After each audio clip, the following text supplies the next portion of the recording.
Cadillac. In Formula One? Yeah, you heard that right. The same brand known for luxury sedans and massive SUVs is now gearing up to take on the fastest, most competitive racing series in the world. But here's the kicker. Most of Formula One doesn't want them there. F1 is an exclusive club with billion-dollar teams, decades of racing heritage, and strict regulations that make it nearly impossible for new teams to enter. And yet, Cadillac, backed by General Motors, has found a way in. So, how did they pull this off? And more importantly, can they actually compete? Before we dive into how things started unraveling, hit that like button and subscribe to the channel if you're into deep dives like this. Formula One isn't just another racing league, it's the pinnacle of motorsport. Only 10 teams currently compete, and even though the rules technically allow for 13, breaking into the grid is nearly impossible. First, there's the $200 million entry fee. Yes, just to get a seat at the table. Then there's the resistance from existing teams who don't want new competition unless it brings in serious money or value to the sport. And finally, you have to prove to the FIA that you can actually build and sustain a competitive team. So why is Cadillac even trying? If you think of Cadillac, you probably picture luxury cars, not race cars. But their history in motorsport goes way back. They've competed in endurance racing, Le Mans, and even had a brief and unsuccessful stint in NASCAR. For years, Cadillac has been trying to prove that it's more than just a luxury brand.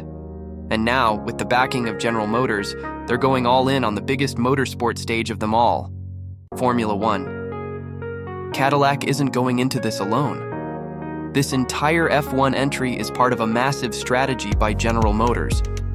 The plan: enter the sport under the Andretti global name, use Ferrari engines at first, and by 2028, develop their very own GM-powered F1 engine. Andretti has been trying to get into Formula One for years, and with GM's financial backing and Cadillac's branding, they finally got FIA approval. But getting the green light from FIA is one thing. Convincing the other F1 teams is a whole different battle. When Cadillac and Andretti announced their F1 ambitions, the response from existing teams was ice cold. Red Bull, Mercedes, Ferrari, all of them pushed back, arguing that Cadillac wouldn't bring enough value to the sport. Their biggest fear?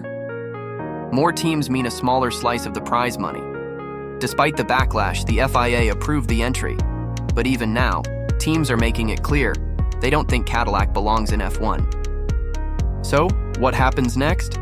Cadillac and Andretti still have a lot to prove. First, they'll need to develop a car that can actually compete. They'll be running Ferrari power units at first, but by 2028, GM wants to develop its own F1 engine. That's a huge challenge. Even established teams struggle with engine development. They also need top-tier drivers. Will they go for young talent, or will they try to lure an experienced F1 driver? And finally, they're setting up operations in both the US and the UK. But is that enough to compete with teams that have been fine-tuning their craft for decades? Love it or hate it, Cadillac's entry into Formula One is a big deal. F1 has been aggressively expanding into the US in recent years, with races in Miami, Austin, and Las Vegas, and the massive success of Drive to Survive. This is the perfect time for an American team to shake up the grid. If Cadillac succeeds, it could open the door for even more American influence in the sport. But if they fail, they might just become another cautionary tale of an automaker biting off more than they can chew. So what do you think? Will Cadillac prove everyone wrong and become a real contender in Formula One? Or will they crash and burn before they even get started? Let me know in the comments below. And if you want to stay updated on the latest F1 news and analysis, make sure to subscribe. Thanks for watching, and I'll see you in the next one.